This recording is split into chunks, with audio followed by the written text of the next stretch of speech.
Hello दोस्तों, नमस्कार।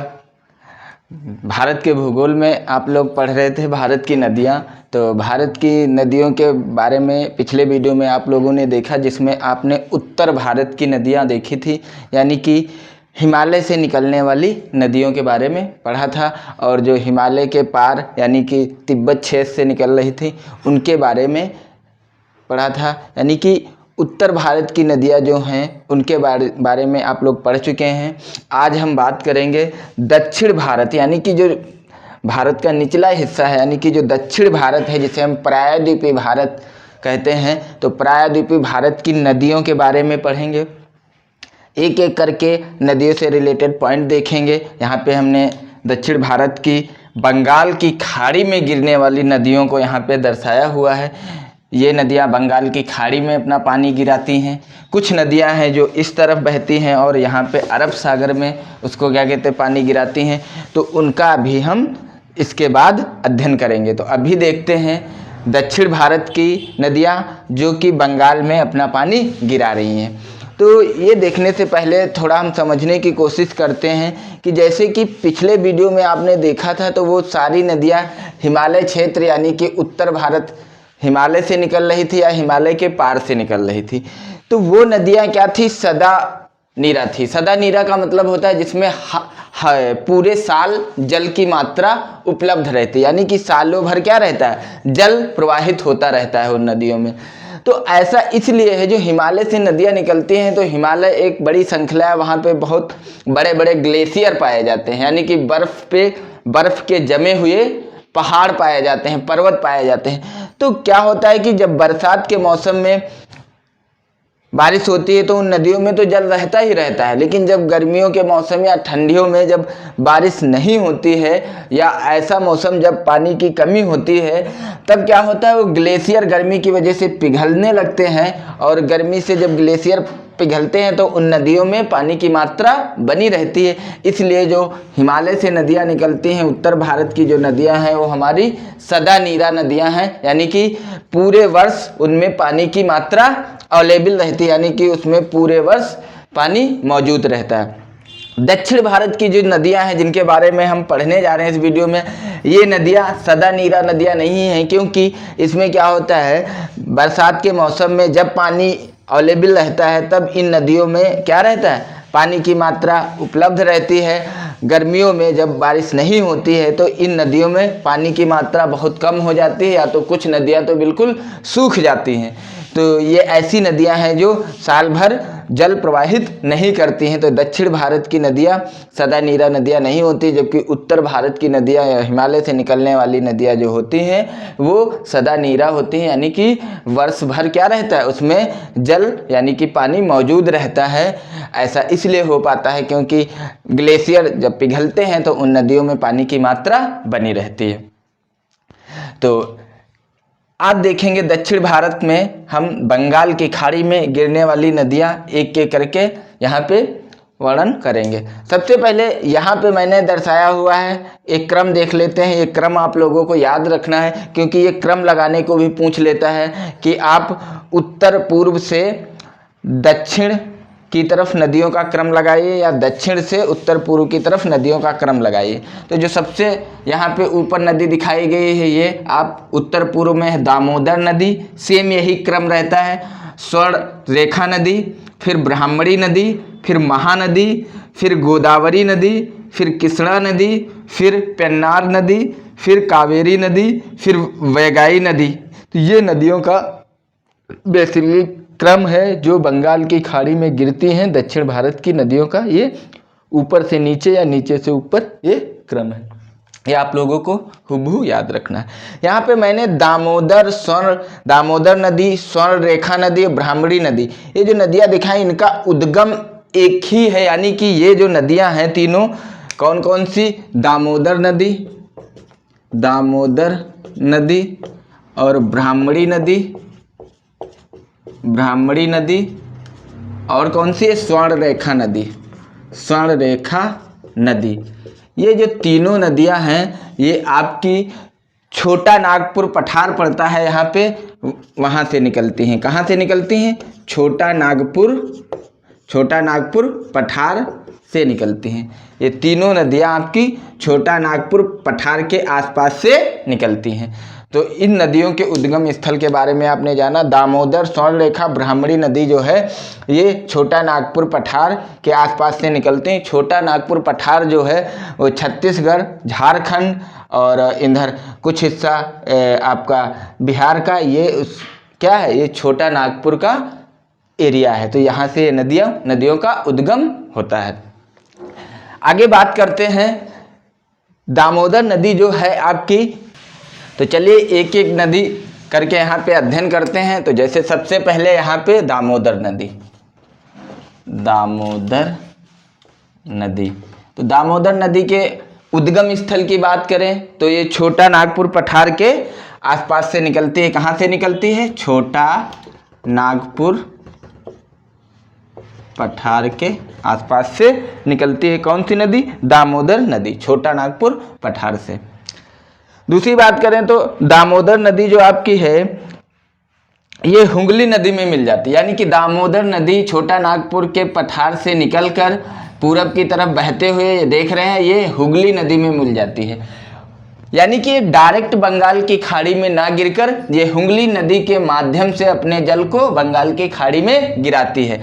हुगली नदी क्या है? जो पिछले हम गंगा नदी पढ़ाए थे आपको, जो आपके हिमालय से निकलने वाली गंगा नदी थी। गंगा नदी पढ़ाए थे तो आपको मैंने बताया था फरक्का बांध से गंगा नदी दो भागों में बट जाती है। एक भाग आपका नीचे की तरफ मुड़ जाता है, उसे हुगली नदी कहते हैं। दूसरा भाग बांग्लादेश में प्रवेश कर जाता है। ठीक है, तो ये जो गंगा नदी का हुगली नदी वाला भाग है ये आपका ये हुगली नदी है। ठीक है, हुगली।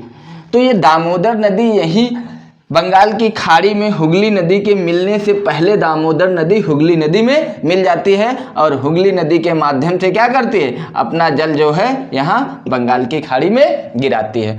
तो दामोदर नदी के बारे में पहले जाना आपने कि ये छोटा नागपुर पठार के आसपास से निकलती है और पूर्व की तरफ बहते हुए दूसरे नंबर की जो नदी है वो स्वर्णरेखा नदी है। तो स्वर्णरेखा नदी के बारे में जानते हैं। स्वर्णरेखा नदी, तो स्वर्णरेखा नदी भी आपकी छोटा नागपुर पठार के आसपास निकलती है और ये झारखंड से बहते हुए छोटा नागपुर पठार जो है झारखंड में भी है। तो यहाँ पे स्वर्णरेखा नदी छोटा नागपुर के पठार से आसपास से निकलते हुए पूरब की तरफ बहते हुए यहाँ उड़ीसा राज्य पड़ता है। उड़ीसा राज्य में अपना मुहाना बनाती है और बंगाल की खाड़ी में अपना क्या करती है? जल गिराती है। तो स्वर्णरेखा नदी के बारे में जाना, ये आपकी झारखंड से बहते हुए उड़ीसा बहते हुए ये पश्चिम बंगाल में अपना जल गिराती है। इसका उद्गम स्थल क्या है? रांची के पास छोटा नागपुर पठार। यानी कि रांची झारखंड की राजधानी है। तो रांची के पास छोटा नागपुर पठार इसका उद्गम स्थल है स्वर्णरेखा नदी का। छोटा नागपुर पठार जो है आपका एक औद्योगिक क्षेत्र है क्योंकि ये पूरा कोयला उत्पादन वाला क्षेत्र है। तो इस स्वर्णरेखा नदी के तट पर कई सारे शहर विकसित हुए हैं, जैसे जमशेदपुर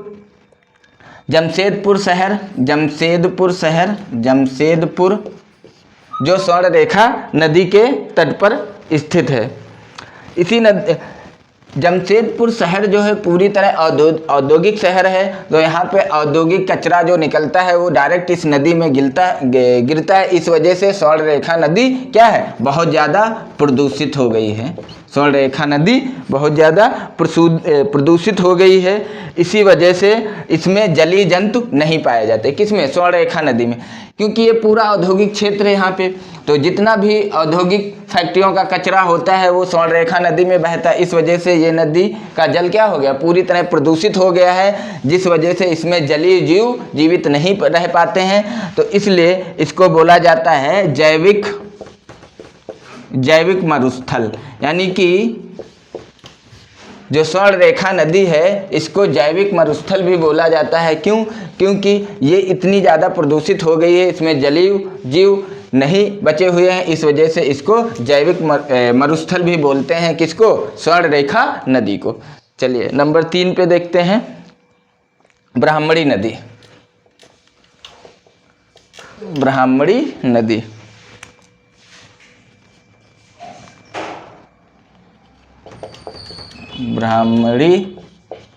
नदी।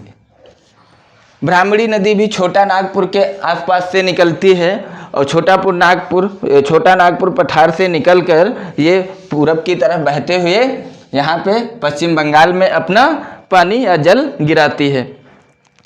ब्राह्मणी नदी जो है ये भी छोटा नागपुर पठार में रांची के करीब से निकलती है। ये भी क्या है, रांची के करीब से निकलती है। रांची क्या है, झारखंड की राजधानी है, तो आप लोगों को याद रखना है जो ब्राह्मणी नदी है ये भी रांची के पास से छोटा नागपुर पठार से निकलती है। जैसे स्वर्ण रेखा नदी रांची के पास से छोटा नागपुर से निकलती थी, वैसे ये भी आपकी रांची के पास से ही निकलती है। कहाँ पे अपना जल गिराती है, उड़ीसा राज्य के तट पे बंगाल की खाड़ी में अपना जल गिराती है। ठीक है, तो ये पॉइंट हो गया आपका ब्राह्मणी नदी के बारे में। चौथे नंबर की कौन सी नदी है, यहाँ पे महानदी है। महानदी, इसके बारे में पढ़ते हैं। महान है इसीलिए महानदी कहा गया है। महानदी छत्तीसगढ़ के दंडकारण्य पठार से निकलती है। ये कहाँ से निकलती है, छत्तीसगढ़ में दंडकारण्य पठार, छत्तीसगढ़ में दंडकारण्य पठार से निकलती है। महानदी जो है वो छत्तीसगढ़ राज्य में स्थित दंडकारण्य पठार से निकलती है। ठीक है, तो इसका उद्गम स्थल क्या है महानदी का, छत्तीसगढ़ का दंडकारण्य पठार से निकलती है और उड़ीसा के कटक तट पर अपना मुहाना बनाती है। इसका मुहाना कहाँ बनता है महानदी का, ये उड़ीसा का तट है, इसको कटक बोलते हैं, यानी कि उसी उड़ीसा के कटक तट पर अपना मुहाना बनाती है। तो महानदी का मुहाना उड़ीसा के कटक तट पर स्थित है और ये भी क्या करती है, बंगाल के खाड़ी में अपना जल गिराती है। कौन, महानदी। नेक्स्ट चलते हैं गोदावरी नदी के बारे में देखते हैं। गोदावरी नदी 5वें नंबर पे, गोदावरी नदी। गोदावरी नदी जो है दक्षिण भारत की सबसे लंबी नदी है। पहला पॉइंट तो यह है कि गोदावरी नदी जो है दक्षिण भारत में स्थित सभी नदियों में सबसे लंबी नदी है। आपको चित्र के माध्यम से भी दिखाई दे रहा होगा कि सबसे लंबी नदी कौन सी है, गोदावरी। तो पहला पॉइंट आप यही लिखेंगे कि गोदावरी दक्षिण भारत की सबसे लंबी नदी है। क्या है, लंबी नदी है। दक्षिण भारत की सबसे लंबी नदी कौन सी है, गोदावरी नदी है। इसे बूढ़ी गंगा भी कहते हैं। क्या कहते हैं, दूसरा पॉइंट है इसका, इसे बूढ़ी गंगा भी कहते हैं। बूढ़ी गंगा भी कहते हैं, गंगा भी कहते हैं। क्यों, जैसे गंगा नदी भारत की सबसे लंबी नदी है, उसी तरह गोदावरी प्रायद्वीपीय भारत यानी दक्षिण भारत की सबसे लंबी नदी है। तो आपने एक पॉइंट ये जाना, दूसरा ये जाना कि इसे बूढ़ी गंगा भी कहते हैं। यह महाराष्ट्र के नासिक, ये कहाँ से निकलती है, तीसरा पॉइंट, यह नदी, ठीक है, महाराष्ट्र एक राज्य है, तो महाराष्ट्र राज्य के नासिक जिला, महाराष्ट्र राज्य में नासिक जिला है। नासिक जिला के पास त्र्यंबकम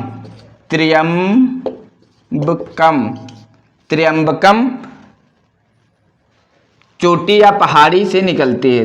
त्र्यंबकम पहाड़ी से या चोटी से निकलती है। यानी कि जो यहाँ पे मैंने लिख भी रखा है नासिक से, यानी कि जो ये गोदावरी नदी है इसके बारे में जाना। सबसे पहला पॉइंट कि ये दक्षिण भारत की सबसे लंबी नदी है। दूसरा जाना कि इसे बूढ़ी गंगा भी कहा जाता है। अगर जो क्वेश्चन में पूछे भारत की किस नदी को बूढ़ी गंगा कहते हैं तो आप बोलोगे गोदावरी नदी को। तीसरा पॉइंट ये भारत में महाराष्ट्र राज्य के नासिक जिला के पास त्र्यंबकम चोटी या पहाड़ी से निकलती है और यहाँ से निकलकर ये पूरब की तरफ बहते हुए यहाँ पे क्या होता है, यहाँ पे बंगाल की खाड़ी में अपना क्या करती है, जल गिराती है, यानी कि पानी गिराती है। यह 3 राज्यों से बहती है। चौथा पॉइंट लिखिएगा, यह 3 राज्यों से बहती है। 3 राज्यों से बहती है। कौन कौन से वो राज्य हैं लिख लेते हैं। पहला तो महाराष्ट्र ही हो गया, जहाँ से निकल रही है, महाराष्ट्र, ठीक है। दूसरा कौन सा, पहला महाराष्ट्र हो गया, दूसरा तेलंगाना। तेलंगाना, तेलंगाना राज्य जो है पहले आंध्र प्रदेश का ही भाग था, अब अलग हो गया है। तेलंगाना 2014 में अलग हुआ था। और आंध्र प्रदेश, आंध्र प्रदेश, यानी कि इन 3 राज्यों से बहते हुए जाती नासिक से निकलकर महाराष्ट्र में बहती है, फिर तेलंगाना में बहती है, फिर यहाँ आंध्र प्रदेश में बहती है, फिर आंध्र प्रदेश के तट पे यहाँ पे अपना मुहाना बनाती है और बंगाल की खाड़ी में गिर जाती है। तो ये आपने जाना कि नासिक से निकलकर गोदावरी नदी 3 राज्यों से बहते हुए आंध्र प्रदेश में, आंध्र प्रदेश तट पर अपना मुहाना बनाते हुए और बंगाल की खाड़ी में गिर जाती है। अब गोदावरी जो इतनी लंबी नदी है तो जाहिर सी बात है बड़ी नदी है, तो इसकी कुछ सहायक नदियां होंगे। तो इसकी सहायक नदियों के बारे में पढ़ लेते हैं थोड़ा। तो गोदावरी की जो सहायक नदियां हैं वो लिख लेते हैं। गोदावरी की कौन कौन सी सहायक नदियां हैं। तो गोदावरी की जो सहायक नदियां हैं, क्वेश्चन पूछता है गोदावरी की सहायक, आप लोगों को दिख रहा है सहायक नदियाँ। सहायक नदियाँ वो होती हैं जो किसी बड़ी नदी में छोटी नदियाँ आके मिल जाती हैं, यानी कि अपने जैसे यहाँ पे दामोदर नदी हुगली में मिल रही है, यानी कि गंगा में। तो गोदावरी की जो सहायक नदियाँ हैं उसमें प्रवरा नदी, दूसरी है पूर्णा नदी, तीसरी है वेनगंगा, चौथी है पेनगंगा, पांचवी है प्राणहिता,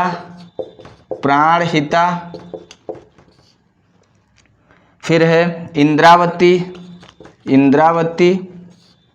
और मंजीरा, ठीक है, मंजीरा। ये जो है आपकी गोदावरी की कुछ मुख्य सहायक नदियां हैं। कौन कौन सी, प्रवरा नदी, पूर्णा नदी, वेनगंगा नदी, पेनगंगा नदी, प्राणहिता नदी, इंद्रावती नदी, मंजीरा नदी, यानी कि मंजीरा नदी। ये क्या है, ये आपकी गोदावरी नदी की सहायक नदियां हैं, ठीक है। तो इनके बारे में आप लोग याद रखिएगा। चलिए अगला पॉइंट देखते हैं।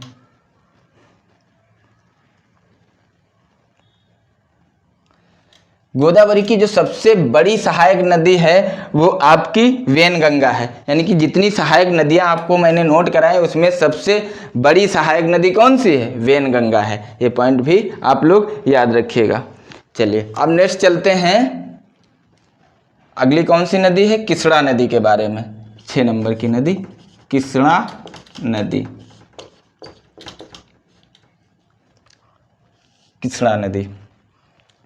कृष्णा नदी जो है ये भी महाराष्ट्र से निकलती है, ठीक है। तो सबसे पहले कृष्णा नदी महाराष्ट्र के पश्चिमी घाट, यानी कि कहाँ से निकलती है, कृष्णा नदी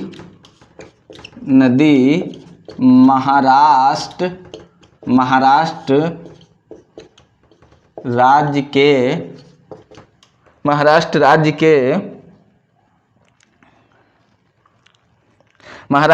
के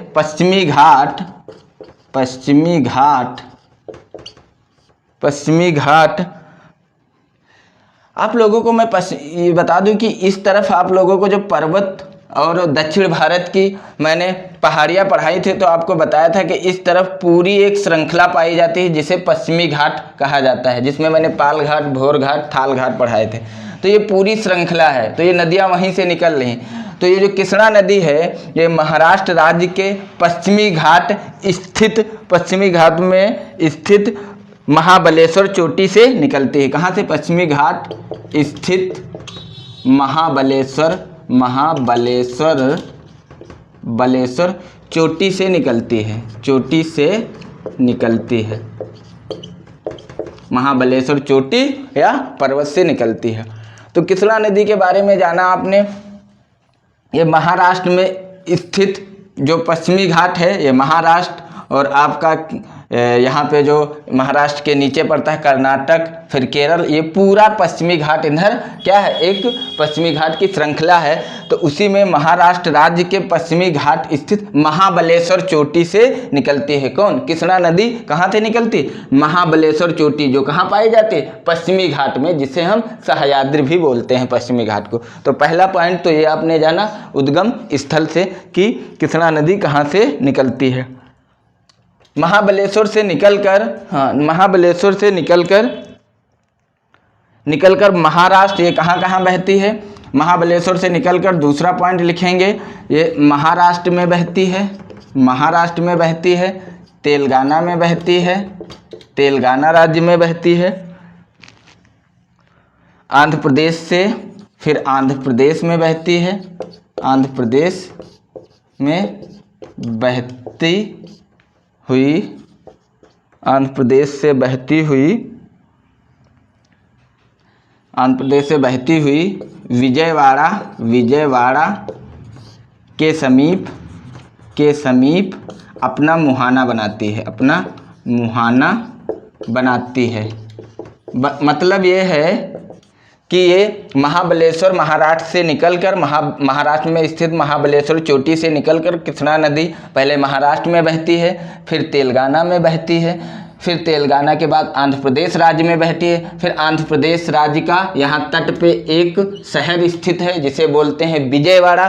तो विजयवाड़ा के पास अपना क्या करती है, मुहाना बनाती है, यानी कि विजयवाड़ा के पास बंगाल की खाड़ी में गिर जाती है, बंगाल की खाड़ी में अपना जल प्रवाहित करती है। ये दूसरा पॉइंट जाना आपने कृष्णा नदी के बारे में।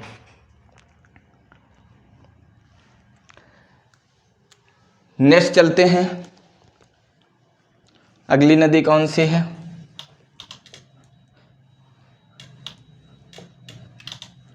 कृष्णा के बाद में पेन्नार रिवर, कृष्णा, फिर कावेरी नदी, कावेरी नदी, कावेरी नदी के बारे में जानते हैं। ओह सॉरी, पेन्नार नदी छूट गई, पेन्नार नदी, पेन्नार नदी, पेन्नार नदी के बारे में जानते हैं। पेन्नार नदी कृष्णा और कावेरी के बीच में स्थित है, ये तो आप लोगों को पता है, ये कृष्णा नदी है, कावेरी नदी है, यानी कि इन दोनों के बीच में कौन स्थित है, पेन्नार नदी स्थित है। यह नदी कर्नाटक के कोलार से निकलकर आंध्र प्रदेश तट पर गिर जाती है। यह नदी कहाँ से निकलती है, यह नदी जो है ये कर्नाटक राज्य के कोलार से, कोलार डिस्ट्रिक्ट है, कोलार से निकलकर कर्नाटक राज्य के कोलार से निकलकर आंध्र प्रदेश तट पर गिर जाती है, आंध्र प्रदेश तट पर अपना मुहाना बनाती है, अपना मुहाना बनाती है। यानी कि जो यहाँ पे पेन्नार नदी एक छोटी रिवर है जो कृष्णा और कावेरी के बीच में स्थित है। ये कर्नाटक राज्य के, यहाँ पे कर्नाटक राज्य है भारत का, तो कर्नाटक राज्य के कोलार डिस्ट्रिक्ट से निकलकर पूर्व की तरफ बहते हुए आंध्र प्रदेश के तट पर अपना मुहाना बनाती है। यहाँ आंध्र प्रदेश राज्य है, उसके तट पर यहाँ अपना मुहाना बनाती है, यानी कि बंगाल की खाड़ी में अपना जल गिराती है। कौन, पेन्नार रिवर। ठीक है, तो ये आपने पेन्नार रिवर के बारे में पॉइंट जाना। अगला चलते हैं अब कावेरी नदी। कावेरी नदी,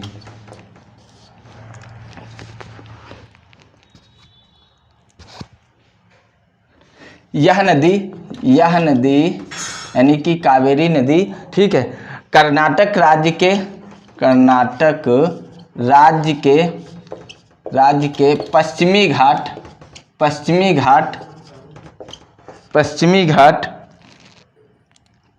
पश्चिमी घाट के ब्रह्मगिरी, ठीक, यानी कि ब्रह्मगिरी, इसे ही कहते हैं पुष्पगिरी। क्या कहते हैं, पुष्पगिरी पहाड़ी से निकलती है, पुष्पगिरी पहाड़ी से निकलती है। कहने का मतलब यह है जो कावेरी नदी है, यहाँ पे मैंने ब्रह्मगिरी लिखा है, तो यहाँ पे कर्नाटक राज्य है और इस तरफ कर्नाटक राज्य के इस तरफ क्या है, पूरा पश्चिमी घाट है, सह्याद्री पर्वत श्रेणी है। तो सह्याद्री पर्वत श्रेणी या पश्चिमी घाट जो है उसमें एक ब्रह्मगिरी या पुष्पगिरी पहाड़ पड़ता है, यानी कि चोटी पड़ती है, वहाँ से निकलती है कौन, कृष्णा कावेरी नदी, और वहाँ से निकलकर ये पूरब की तरफ बहते हुए यहाँ अपना तमिलनाडु राज्य के तट पर अपना मुहाना बनाती है और बंगाल की खाड़ी में क्या होती है, अपना जल गिराती है। कहाँ कहाँ से बहती है, ये सबसे पहले तो कर्नाटक से बहती है, कर्नाटक, फिर तमिलनाडु से बहती है, तमिलनाडु से बहती है, यानी कि कर्नाटक में स्थित पश्चिमी घाट के ब्रह्मगिरी चोटी से निकलकर ये यहाँ पे कर्नाटक राज्य में बहते हुए फिर तमिलनाडु में बहते हुए यहाँ पर तमिलनाडु के तट पर अपना मुहाना बनाते हुए बंगाल की खाड़ी में अपना जल गिरा देती है। इस नदी को दक्षिण भारत की गंगा कहते हैं। अगला पॉइंट लिखेंगे, यानी किसको, कावेरी नदी को लिखेंगे, कावेरी नदी को दक्षिण भारत की गंगा कहते हैं, गंगा कहते हैं। अभी आपने जाना भारत की गंगा तो एक ही है जो सबसे बड़ी नदी है, भारत की सबसे लंबी नदी है, उसे गंगा नदी कहते हैं, वो हिमालय से निकलती है। दूसरी आपने जाना बूढ़ी गंगा किसे कहते हैं, गोदावरी नदी को कहते हैं। तीसरा आपने जाना दक्षिण भारत की गंगा किसे कहते हैं, तो दक्षिण भारत की गंगा कावेरी नदी को कहते हैं। बार बार क्वेश्चन पूछा जाता है, कावेरी नदी को दक्षिण भारत की गंगा कहते हैं। कावेरी नदी की घाटी धान उत्पादन के लिए प्रसिद्ध है, इसलिए इसे दक्षिण भारत का कटोरा कहते हैं। जो कावेरी नदी है यहाँ पे ये धान उत्पादन यानी कि जिससे चावल बनता है, धान उत्पादन के लिए प्रसिद्ध है। यहाँ पे अगला पॉइंट लिखते हैं, मिटा लेते हैं इसको।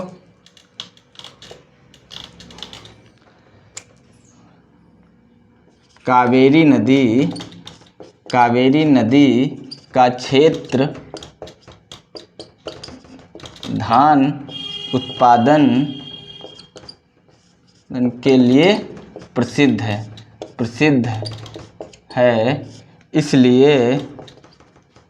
इसलिए इसे क्या कहते हैं, दक्षिण भारत का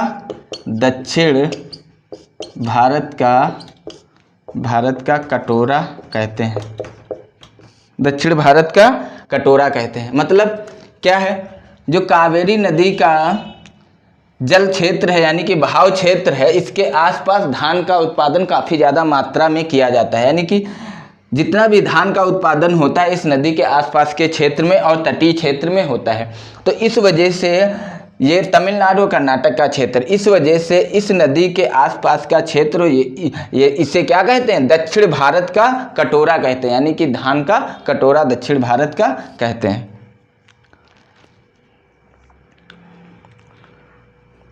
कावेरी नदी तंत्र 4 राज्यों में, ठीक है, कावेरी नदी तंत्र जो है 4 राज्यों में, ठीक है, कावेरी नदी तंत्र 4 राज्यों में है। हाँ देखिए, कावेरी नदी जो है वो बहती तो सिर्फ 2 राज्य में है, कर्नाटक और तमिलनाडु में, लेकिन जो इसका तंत्र है, अब नदी तंत्र क्या होता है इससे पहले ये समझना पड़ेगा, क्योंकि जो कावेरी नदी का एक विवाद है उससे बहुत क्वेश्चन पूछा जाता है, कावेरी नदी विवाद, ठीक है, तो वही हम बताना यहाँ पे चाह रहे हैं। तो एक पॉइंट है नदी तंत्र। तो नदी तंत्र का मतलब ये होता है कि कोई नदी है तो उसकी जो सहायक नदियां हैं वो भी तो उसी नदी में मिल रही हैं, यानी कि उसी नदी में जल अपना आके गिरा रही। तो कोई नदी किसी राज्य से बह रही है, अगर जो उसकी सहायक नदी किसी दूसरे राज्य से जल बहा कर ला रही है तो कोई विवाद होगा तो उस नदी पे भी उसका इफेक्ट पड़ेगा। तो कहने का मतलब ये है कि यहाँ पे कावेरी नदी विवाद जो है, कावेरी नदी विवाद वो 4 राज्यों के साथ है, और जबकि कावेरी नदी सिर्फ 2 राज्यों में बहती है। तो वो कौन कौन से राज्य हैं, तो कर्नाटक, कावेरी नदी विवाद जो है कर्नाटक, केरल और तमिलनाडु, और आंध्र प्रदेश। ठीक है, आंध्र प्रदेश, आंध्र प्रदेश, इन 4 राज्यों में कावेरी नदी जल विवाद है, या नदी कावेरी नदी विवाद है। अब कावेरी नदी तो सिर्फ बहती है कर्नाटक और तमिलनाडु में, केरल आंध्र प्रदेश का विवाद कहाँ से आ गया? तो आंध्र प्रदेश आपका इंधर है, ठीक है, केरल आपका इंधर है। तो इस कावेरी की कुछ सहायक नदियाँ हैं जो कावेरी नदी में जल लाती हैं, वो आंध्र प्रदेश से भी बहती हैं, और कुछ ऐसी नदी हैं जो केरल से बहती हुई कावेरी में मिलती हैं। तो इस वजह से जो कावेरी नदी तंत्र है वो पूरा का पूरा कर्नाटक, तमिलनाडु, आंध्र प्रदेश और केरल में फैला हुआ है। तो जो कावेरी नदी जल बंटवारा या जल विवाद है वो इन चारों राज्यों के बीच में है। ठीक है, तो ये कावेरी नदी जल विवाद पूछा जाता है कि कौन कौन से राज्य के बीच में है, आप बताएंगे कर्नाटक, तमिलनाडु, आंध्र प्रदेश और केरल के बीच में है। ठीक है,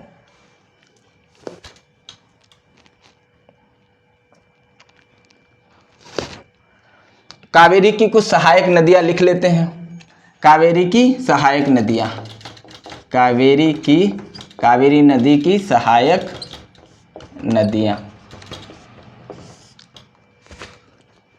मार्कर नहीं चल रहा है, दूसरा ले लेते हैं। कावेरी की सहायक नदियां सबसे पहले लिखिएगा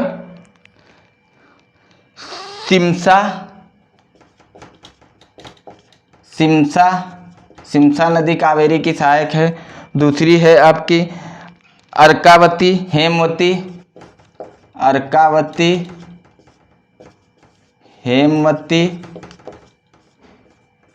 चौथी है अमरावती। पांचवी है आपकी भवानी। छठी है आपकी लक्ष्मण तीर्थ, ये नदियों के नाम हैं, लक्ष्मण तीर्थ। और फिर है लोका पावनी। सातवीं है लोक पावनी। आठवीं है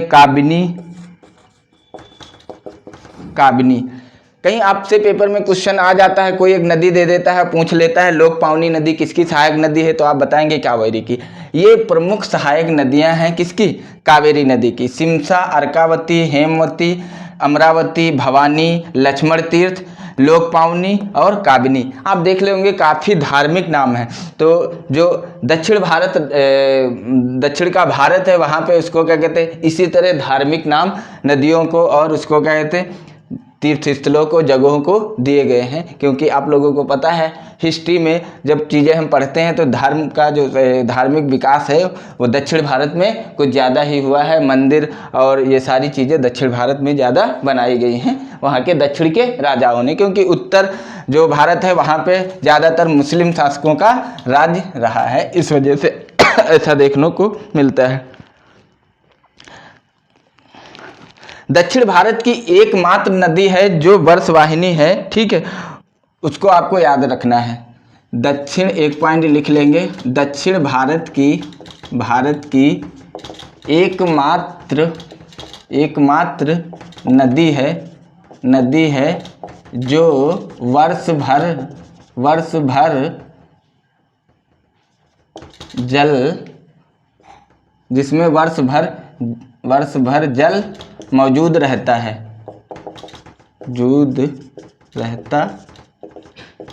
कहने का मतलब है दक्षिण भारत में एक ऐसी नदी है, यानी कि एकमात्र ऐसी नदी है जो पूरे वर्ष, जिसमें क्या है, जल की मौजूदगी रहती है, पूरे वर्ष सदा नीरा नदी बनी रहती है, यानी कि जल की मात्रा उसमें कुछ ना कुछ रहती है। तो उस नदी का क्या नाम है?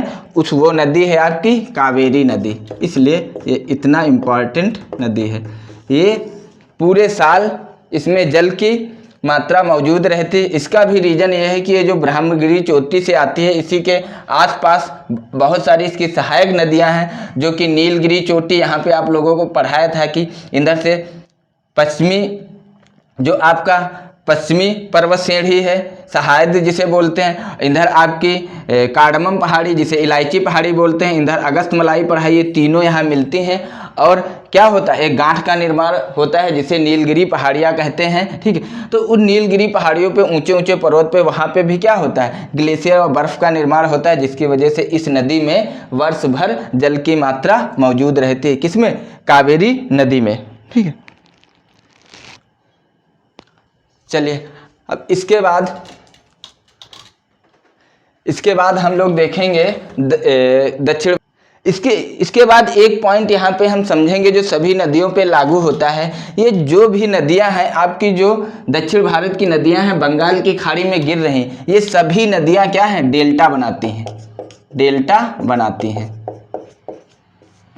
हैं, जिसमें से कृष्णा और गोदावरी नदी का डेल्टा जो है काफ़ी बड़ा है, जो विश्व प्रसिद्ध है, कृष्णा और गोदावरी नदी का डेल्टा। तो ये डेल्टा क्या होता है, डेल्टा ये होता है, आपसे क्वेश्चन पूछता है कि कौन सी नदी डेल्टा बनाती है, और आपके ऑप्शन में ये नदियां में से एक नदी दे जाती है, बाकी कोई और नदी दे जाती है जो आपकी अरब सागर में गिरती है। तो जो भी प्रायद्वीपीय भारत की नदियां या जो भी नदियां पूरब की तरफ बहती हैं और बंगाल की खाड़ी में गिरती हैं, वो सारी नदियां क्या हैं, डेल्टा बनाती हैं। ऐसा इसलिए है कि हमारे भारत का कुछ जो ढाल है वो इस तरफ को ढाल बेसिकली पाया जाता है, यानी कि पश्चिम से पूर्व की तरफ। तो ये नदियाँ आराम से बहती हुई बंगाल की खाड़ी में गिरती हैं और यहाँ पे अपना डेल्टा बनाती हैं। डेल्टा क्या होता है, जब नदी कोई लंबे क्षेत्र से बहती हुई आती है और अपने साथ में गाद मिट्टी सारा कुछ लाती है, तो जब अपने मुहाने तक पहुँचती है तो उसकी ढलान इतनी कम हो जाती है और इतनी दूर से बहकर आ रही होती है, जिस वजह से उसकी स्पीड भी कम हो जाती है। तो वो नदी कई धाराओं में क्या होती है, बह जाती है। यानी कि कोई नदी ऐसे आ रही है, मुहाने पे ऐसे ऐसे ऐसे ऐसे ऐसे फूट जाती है, ठीक है, और बीच बीच में क्या होता है, मिट्टी जमा हो जाती है, इसी को बोलते हैं डेल्टा। ऐसा इसलिए होता है क्योंकि पानी की रफ्तार इतनी कम हो जाती है, तो पानी कई उसको क्या कहते हैं, वाहिकाओं में बिखर जाता है और बीच बीच में मिट्टी आ जाती है, इसको डेल्टा बोलते हैं। ये अक्सर तट पे ऐसी आकृति बनती है और तट क्या होता है, लगता है कि समुद्र में काफ़ी दूर तक नदियों ने क्या कर दिया है, ऐसा उसको क्या कहते हैं, स्थल बना दिया है, जहाँ पे उसको कहते हैं कोई भी डेवलपमेंट कार्य कर सकते हैं। यानी कि मिट्टी और गाद जमा करके काफ़ी दूर तक ऐसा क्षेत्र बना देती हैं, जिसे हम डेल्टा कहते हैं, ठीक है। तो जितनी भी नदियां हैं जो बंगाल की खाड़ी की तरफ गिरती हैं, लंबा रास्ता तय करके आती हैं और डेल्टा बनाती हैं, ठीक है। तो इन सारी नदियों को आप लोग याद रखेंगे। इसमें बेसिकली आप गोदावरी, कृष्णा, कावेरी, ये इन सारी नदियों के डेल्टा को आप लोग याद रखिएगा, ठीक है। ये सारी नदियां डेल्टा बनाती हैं पूरब से लेके यहाँ उसको क्या कहते हैं, दक्षिण तक, ठीक है। अभी इसके जस्ट अपोजिट क्या होता है, जो नदियां अरब सागर में गिरती हैं, यानी कि पश्चिम की तरफ जो बहती हैं, यहाँ से कुछ नदियां अभी अगले टॉपिक में आप लोग पढ़ेंगे।